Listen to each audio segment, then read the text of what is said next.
दोस्तों नमस्कार। कुछ समय पहले ही मोदी साहब भरे संसद में छाती पीट कर कह रहे थे कि एक अकेला सब पर भारी। अब उस एक अकेले सब पर भारी के फिल्टर शॉर्ट हो गए हैं। विपक्ष की एकता की दूसरी मीटिंग कल मंगलवार को होने वाली है बेंगलुरु में, और उस मीटिंग से ऐन पहले आज तमिलनाडु के डीएमके के जो उच्च शिक्षा मंत्री है उनके घर पर, उनके बेटे के ऊपर, उनके निवास स्थान के ऊपर ईडी ने रेड मार दी है। या एक तरह से कहें कि भारतीय जनता पार्टी ने डीएमके को तोड़ने के लिए, स्टालिन को तोड़ने के लिए, उनको बीजेपी में मिलाने के लिए ईडी की रेड डलवा दी है। आरोप ये लगाया जा रहा है कि जिनके ऊपर जो उच्च शिक्षा मंत्री है वो 2007 से 2011 के बीच खनन मंत्री थे, तो लगभग उन्होंने 28 करोड़ के जो माल है उनका हेर फेर उन्होंने की है। इसके लिए अब इतने पुराने मामले को उठाकर रेड डाली जा रही है। तो एक अकेला सब पर भारी था, वो खुद अब भारतीय जनता पार्टी पर ही धीरे धीरे भारी होता जा रहा है। और जब आज सारी विपक्षी पार्टियां, लगभग 26 विपक्षी पार्टियां मैं कहूँगा जो मेजर विपक्षी पार्टियां हैं, वो बेंगलोर में कल की मीटिंग के लिए जा रही हैं, तो थर्रा रहे हैं भारतीय जनता पार्टी के पैर, काँप रहे हैं बुरी तरह से। तो एक अकेला सब पर भारी, और जो कह रहा था कि ईडी ने पूरे भ्रष्टाचारियों को, पूरे विपक्षियों को एक मंच पर ला दिया, आज वहीं बैकफुट पर है। और उनको भी अब धीरे धीरे विपक्षी पार्टियों की याद आने लगी है, क्योंकि भारतीय जनता पार्टी को हराने के लिए विपक्ष ने कमर कस ली है। तमाम पार्टियां विपक्ष की जिनके साथ बड़ा वोट शेयर है राज्यसभा और लोकसभा में, वो एक साथ आने लगे हैं। अब जो विपक्षी एकता के लिए सारे के सारे विपक्षी नेता बेंगलोर में दूसरी मीटिंग करने जा रहे हैं, इसमें क्या क्या खास बातें होने वाली है वो अब हम विस्तार से चर्चा करेंगे। और भारतीय जनता पार्टी के पैर क्यों काँप रहे हैं, उन्हें क्यों छोटे छोटे थोड़े थोड़े वोट शेयर के विपक्षी नेता भी, एनडीए भी उनको आजकल क्यों याद आने लगी है। लोकसभा चुनाव 2024 में भाजपा को हराने के लिए बेंगलुरु में विपक्षी दलों की दूसरी बैठक के लिए सारे नेता वहां आज जाना शुरू हो चुके हैं। कांग्रेस महासचिव वेणुगोपाल ने बताया कि इसमें 26 पार्टियां शामिल होंगी। वेणुगोपाल ने कहा मीटिंग कल मंगलवार सुबह 11 बजे से शाम 4 बजे तक होगी। सोनिया और राहुल गांधी भी आ रहे हैं। सोनिया गांधी ने आज शाम को विपक्षी दलों के लिए डिनर होस्ट किया है। पश्चिम बंगाल की मुख्यमंत्री ममता बनर्जी भी आ जाएंगी। शरद पवार आज बेंगलुरु नहीं आएंगे, वे कल की बैठक में शामिल होंगे। कल पवार के साथ सुप्रिया सुले भी आएंगी। सूत्रों के मुताबिक विपक्ष की मीटिंग के एजेंडे में 3 मुख्य मुद्दों पर चर्चा हो सकती है। पहला, लोकसभा चुनाव में विपक्ष की एकजुटता। दूसरा, सीट शेयरिंग। और तीसरा, यूपीए का नया नाम। इसके अलावा यूनिफॉर्म सिविल कोड, मणिपुर हिंसा, 5 राज्यों में विधानसभा चुनाव के साथ ही भाजपा की पार्टियों को तोड़ने की स्ट्रेटजी और उसके काउंटर प्लान पर भी चर्चा होगी। इस बैठक से तेलंगाना के सीएम चंद्रशेखर राव हैं, आंध्र प्रदेश के सीएम जगन मोहन रेड्डी, आंध्र के पूर्व सीएम हैं चंद्रबाबू नायडू, और ओडिशा के सीएम नवीन पटनायक हैं। उन्होंने पहले भी दूरी बना रखी थी, अब भी बना रखी। उधर भाजपा अध्यक्ष जेपी नड्डा ने भी 28 जुलाई को दिल्ली के अशोका होटल में एनडीए की मीटिंग बुलाई है। बैठक की अध्यक्षता खुद प्रधानमंत्री नरेंद्र मोदी जी करेंगे। एनडीए की बैठक पर कांग्रेस अध्यक्ष मल्लिकार्जुन खड़गे ने कहा, मुझे ताज्जुब है कि मोदी जी ने राज्यसभा में कहा था कि मैं सभी विपक्षी पार्टियों पर अकेला भारी हूँ। अगर वो सभी विपक्षियों पर अकेले भारी हैं तो कल एनडीए की मीटिंग में 30 पार्टियों को, कथित तौर पर 30 पार्टियों को कहां से बुला रहे हैं और उन 30 पार्टियों के नाम क्या हैं उनको बताइए। वहीं कांग्रेस महासचिव जयराम रमेश ने कहा कि कुछ नेता आज नहीं आ रहे हैं, कल आएंगे, और यह बैठक कल सुबह ही होने वाली है। 11 बजे शुरू होगी और शाम 4 बजे सभी पार्टी के नेताओं के साथ समापन के बाद एक प्रेस कॉन्फ्रेंस साझा होगी। लेकिन हमारी पटना की बैठक के बाद अचानक प्रधानमंत्री को एनडीए का ख्याल आया। एनडीए में एक नई जान फूंकने की कोशिश हो रही है, ऐसी कवायदें चल रही हैं। विपक्षी एकता की पहली बैठक साथियों 24 दिन पहले 23 जून को बिहार के सीएम नीतीश कुमार ने पटना में बुलाई थी, जिसमें 17 राजनीतिक दल शामिल हुए थे। इस बार विपक्षी कुनबे को और मजबूत करने के लिए 8 और दलों को नेता भेजा गया है। पहली बैठक में जनता दल यूनाइटेड यानी जेडीयू और राष्ट्रीय जनता दल, आम आदमी पार्टी, द्रविड़ मुनेत्र कड़गम यानी कि DMK, TMC, CPI, CPIM, CPIML, PDP, national conference, Congress, जो शिवसेना उद्धव गुट वाली, समाजवादी पार्टी, झारखंड मुक्ति मोर्चा और एनसीपी शामिल हुए थे। अब 8 नए दलों को मिलाकर कुल 26 पार्टियों के नेता आएंगे। इस बार विपक्षी कुनबे को और मजबूत करने के लिए इन 8 नए दलों को यह न्योता भेजा गया है। ये नए दल हैं MDMK KDMK, VCK, Revolutionary Socialist Party यानी कि RSP और All India Forward Bloc, Indian Union Muslim League यानी कि IUML, केरल कांग्रेस जोसेफ वाली और केरल कांग्रेस मणि भी, इन्होंने भी हामी भरी है। इन नई पार्टियों में से KDMK और MDMK तो 2024 के लोकसभा चुनाव में बीजेपी के साथ थी। विपक्ष की बैठक का मकसद मौजूदा मोदी सरकार के खिलाफ 2024 के आम चुनाव से पहले विपक्षी दलों को एक मंच पर लाने की कोशिश है। नीतीश कुमार का कहना है कि अभी सभी पार्टियों को एकजुट करने की कोशिश की जा रही है। विपक्ष में प्रधानमंत्री का चेहरा कौन होगा, इस पर चर्चा नहीं की जाएगी। कांग्रेस अध्यक्ष मल्लिकार्जुन खड़गे ने भी टॉप अपोजिशन लीडर्स को अगली बैठक में शामिल होने के लिए न्योता भेजा था। उन्होंने चिट्ठी में लिखा था कि विपक्षी एकता को लेकर चर्चाओं को जारी रखना है। पहले दिल्ली के CM केजरीवाल के आने पर संशय बना हुआ था, लेकिन कांग्रेस ने कल रविवार को दिल्ली में केंद्र की तरफ से लाए अध्यादेश के खिलाफ आम आदमी पार्टी को समर्थन देने की घोषणा कर दी है। इसके बाद केजरीवाल ने मीटिंग में शामिल होने की बात कह दी है, वो भी आ रहे हैं। दरअसल पहली जो बैठक हुई थी उसमें केजरीवाल ने दिल्ली में जो अफसरों के ट्रांसफर पोस्टिंग को लेकर केंद्र सरकार के द्वारा अध्यादेश लाया गया उसके खिलाफ कांग्रेस के स्टैंड को लेकर नाराजगी जाहिर की थी। उन्होंने कहा था कि कांग्रेस ने समर्थन नहीं दिया तो वो दूसरी बैठक में नहीं आएंगे। पटना की बैठक में शामिल 15 दलों में से 12 दलों का प्रतिनिधित्व राज्यसभा में है। कांग्रेस को मिलाकर सभी 12 दलों ने केंद्र के अध्यादेश को लेकर आम आदमी पार्टी का समर्थन किया है। सभी पार्टियों ने राज्यसभा में इसका विरोध करने की भी बात की है, जो अगला मानसून सेशन आ रहा है उसमें। देश के 28 राज्यों में से साथियों इस समय 10 राज्यों में भाजपा ने पूर्ण बहुमत के साथ सरकार बनाई है। वहीं महाराष्ट्र में शिवसेना का शिंदे गुट के साथ भाजपा की सरकार है। आज गलो घटनाक्रम चला, पता ही होगा आपको। राजस्थान, छत्तीसगढ़ सहित 4 राज्यों में कांग्रेस की पूर्ण बहुमत की सरकार है और 3 राज्यों में पार्टी का गठबंधन है। 5 राज्यों में विधानसभा चुनाव है। ज़्यादातर में भारतीय जनता पार्टी हारेगी। कांग्रेस को बड़ी जीत मिलने वाली है, जो 2024 के लिए एक नया समीकरण गढ़ने में बड़ा ही फायदेमंद होगा।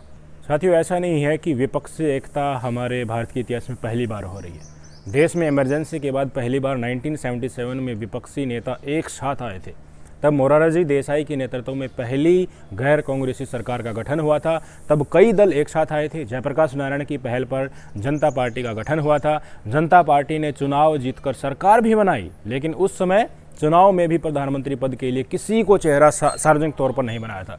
इसके बाद जनता पार्टी ने अलग अलग दल के समर्थन से 1989 में VP सिंह के नेतृत्व में सरकार बनाई। तब भी PM के लिए कोई चेहरा आगे नहीं किया गया था, यानी कि फिजिबिलिटी पहले ही इसकी संभव हो चुकी है। जीत कर भी विपक्षी एकता सत्ताधारी को हराने में कामयाब हुई है।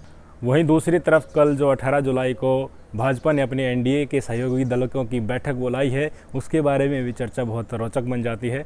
NDA की बैठक दिल्ली के अशोका होटल में 18 जुलाई को कल शाम 5 बजे से होगी। प्रधानमंत्री मोदी जी इसकी अध्यक्षता करेंगे। भाजपा ने इसकी तैयारियां भी शुरू कर दी है। पार्टी अध्यक्ष JP नड्डा ने NDA में शामिल सभी दलों को न्योता भेजना शुरू कर दिया।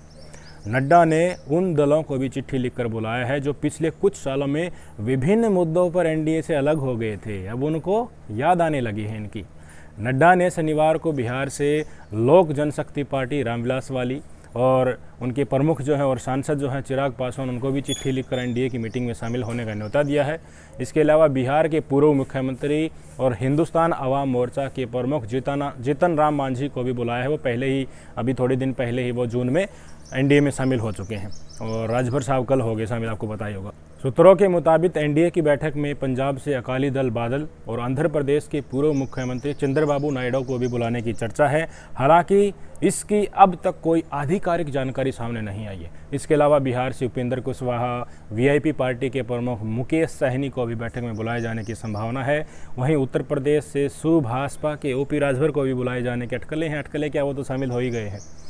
महाराष्ट्र से NDA की बैठक में पहली बार एकनाथ शिंदे और अजित पवार शामिल होंगे। पिछले साल एकनाथ शिंदे ने उद्धव ठाकरे से बगावत कर भाजपा के साथ सरकार बना ली थी। वे राज्य के CM भी हैं। इसके अलावा इसी महीने NCP में भी बगावत हुई और शरद पवार के भतीजे अजित पवार ने पार्टी से अलग होकर अपने विधायकों के साथ भाजपा शिवसेना के साथ मिलकर सरकार बना ली। अजित पवार राज्य के वित्त मंत्री भी हैं। जो मंत्रालय अब इनको दिए गए हैं, इनके ऊपर भ्रष्टाचार के आरोप लगे तो वही मंत्रालय दे दिए। इसके अलावा पूर्वोत्तर राज्यों से भी कुछ छोटे छोटे दलों की NDA में शामिल होने की कवायद चल रही है। त्रिपुरा से टीपा मोर्था पार्टी के जो प्रद्योत विक्रम मानिक देव वर्मा है, वो भी शामिल हो सकते हैं। अब आप सोच रहे होंगे कि मोदी जी तो कह रहे थे कि मैं एक अकेला सब पर भारी हूँ, तब अचानक से NDA की मीटिंग बुलाने की नौबत कैसे आन पड़ी। वजह देखिए, चिराग पासवान पिता रामविलास के एकमात्र उत्तराधिकारी के तौर पर शामिल होंगे। बीजेपी चिराग के जरिए लोकसभा चुनाव में बिहार के 4.5% दुसाध और पासवानों को साधने की कोशिश करेगी। बीजेपी उम्मीद कर रही है कि हिंदुस्तान आवाम मोर्चा के जीतन राम मांझी से जुड़ने से महादलितों का वोट उनके पाले में आ सकता है। वहीं विकासशील इंसान पार्टी के मुकेश सहनी के आने से नाविकों, मछुआरों और किसानों के वोट बीजेपी के पक्ष में आ सकते हैं। दूसरी तरफ पूर्व सहयोगी रहे तेलुगु देशम पार्टी और शिरोमणि अकाली दल से भी बीजेपी की बातचीत चल रही है। सोच यही है कि एनडीए के विस्तार से पार्टी की छवि में सुधार होगा। किसी का अगर थोड़ा भी वोट बैंक है, उसके साथ भी अब भारतीय जनता पार्टी हाथ मिलाने के लिए तैयार है। इनकी बहुत बड़ी मजबूरी है। 2019 का पूरा इलेक्शन चार्ट उठाकर देखें कि कौन कितने वोट परसेंटेज के साथ, कौन कितने वोट डिफरेंस के साथ जीता था, तो उसको देखकर आप एक तरह से एनालिसिस करोगे तो आश्चर्यचकित रह जाओगे कि 2024 का मुकाबला अगर विपक्ष एकजुट हो गया तो कहीं ना कहीं विपक्ष का ही पलड़ा भारी पड़ रहा है। और जिन सीटों पर टक्कर होने वाली है उन पर बहुत ही निर्णायक भूमिका विपक्षी दल, ये जो छोटे छोटे दल हैं, ये निभाएंगे। अगर 2014-2019 की तरह ही दूसरी पार्टियों ने मुख्य विपक्षी पार्टियों के वोट काट दिए तो क्लोज मार्जिन के साथ सीट ऊपर नीचे हो जाएंगी बड़ी संख्या में। लगभग 224 सीटें ऐसी हैं लोकसभा की जिसमें 50% के करीब भारतीय जनता पार्टी ने 2019 के लोकसभा चुनाव में वोट लिए हैं। तो एक तरफ 50% पूरे विपक्ष का, एक तरफ 50% अकेला भारतीय जनता पार्टी, उनके प्लस जो भी गठबंधन की एनडीए की सीट, एनडीए की पार्टी हैं उनका। तो अगर विपक्ष की और थोड़ी सी पार्टियां भी एनडीए में शामिल होती हैं, बीजेपी के पक्ष में आती हैं, तो एक तरफ जो कांग्रेस और दूसरे विपक्षी दल हैं उनके वोट बैंक कम होगा, इधर भारतीय जनता पार्टी का वो बढ़ेगा। 50-60 हज़ार, 30 हज़ार, 20 हज़ार, 5 हज़ार, 10 हज़ार, इतने वोट से ही 200 से 220 सीटों का निर्णय 2024 के चुनाव में होने वाला है। तो कितना बड़ा कंपटीशन आने वाले चुनाव में होगा ये आप समझ सकते हैं। वह रही बात 2019 और 2024 में मोदी साहब को परखने की, तो भारी एंटी इनकम्बेंसी है। हर वर्ग भारतीय जनता पार्टी से परेशान हो चुका है। मोदी साहब का असली चेहरा क्या था वो सबके सामने आ चुका है। ये एक नंबर के झूठे हैं, इनको राष्ट्रवाद और हिंदुत्व से कुछ भी लेना देना नहीं है। ये देश की जनता को अब धीरे धीरे पता चल गया है। मीडिया जो सारे दिन गला फाड़ती रहती थी, उनकी हकीकत क्या है वो भी पता चल चुका है कि वो बिके हुए हैं। मोदी सरकार की इशारे पर ही वो दुम हुलाते हैं, ये भी जन जन को पता चल चुका है। किसानों को इन्होंने पीटा, किसान नाराज़ हैं। व्यापारियों को जीएसटी लाकर इन्होंने उनकी कमर तोड़ दी और अब जो जीएसटी को पीएमएलए के तहत भी ले आए, यानी कि उनको सीधा जेल में ठोक देंगे अगर जीएसटी नहीं भरा तो ये व्यापारी भी इनसे अलग हो चुके हैं। बेरोजगार झूठ बोला था हर साल 2 करोड़ रोजगार देंगे, उससे रोजगार के नाम पर इन्होंने सिर्फ झमेला फेंका है। सिर्फ रोजगार मेला लगाकर पूरे देश के छोटे मोटे थोड़े बहुत जो रोजगार दे रहे हैं उनको चिट्ठियाँ बांटते रहते हैं।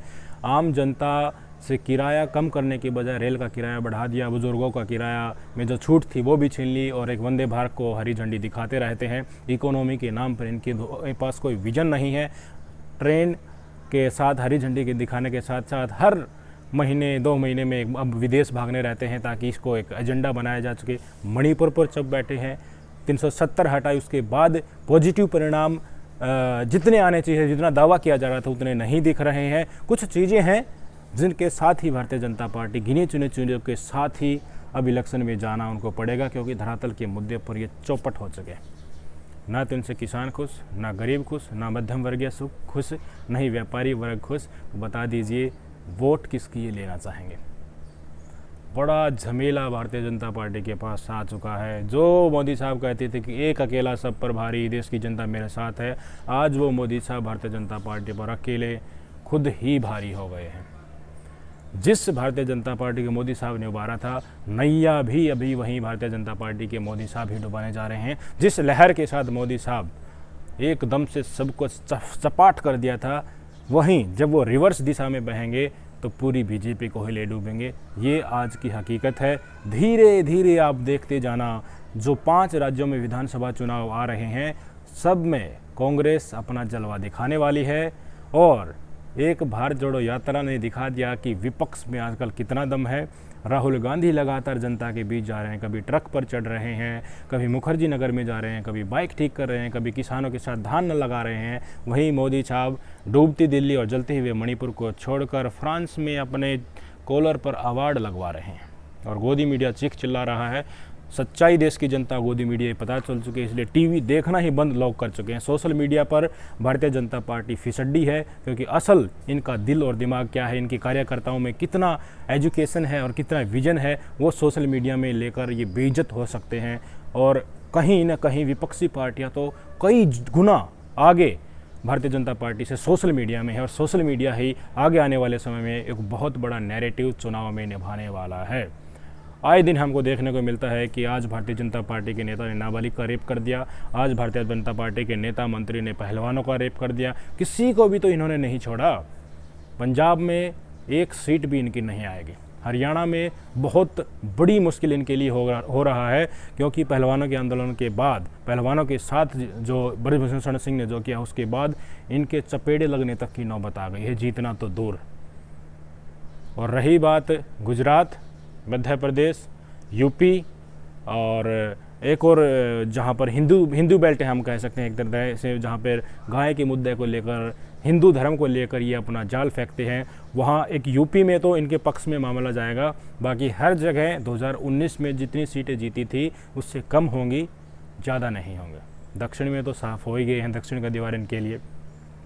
और लास्ट में एक समराइज करें इस टोटल सिस्टम को, तो मैं यही कहना चाहूँगा कि आजकल जो एनडीए की याद भारतीय जनता पार्टी को आने लगी है, छोटे छोटे दलों की याद आने लगी है, ये सिर्फ वोट काटने के लिए इनका इस्तेमाल करेंगे। आपको सबको पता है कि ये तो निर्णायक भूमिका तो निभा नहीं सकते, जिनके पास एक सीट है या सिर्फ वोट बैंक ही थोड़ा बहुत है, कोई सीट है नहीं, राज्यसभा की एक आध सीट है, वो लोग भारतीय जनता पार्टी को जीत दिला नहीं सकते। पर जब कड़ा मुकाबला होने जा रहा है उसमें वोट को काटने के लिए वो एक भूमिका निभा सकते हैं, इसलिए भारतीय जनता पार्टी के बड़े से बड़े नेता आजकल उनके चरणों में पड़े। अगर आपके भी 50-60 हज़ार वोट हैं तो भारतीय जनता पार्टी आपको इतना पैसा देगी कि आगे आने वाले चुनाव में आप 30-35 लोकसभा सीटों पर चुनाव लड़ें और वोट काटने के लिए एलिजिबल हों, तो भी अमित शाह साहब आपके पैर पकड़ लेंगे। अगर आपके इतने वोट हैं तो आप दिल्ली चले जाइए, वो आपके लिए तैयार बैठे हैं। समीकरण समझ लीजिए, 2024 में मोदी साहब के लिए बहुत मुश्किल होने वाली है।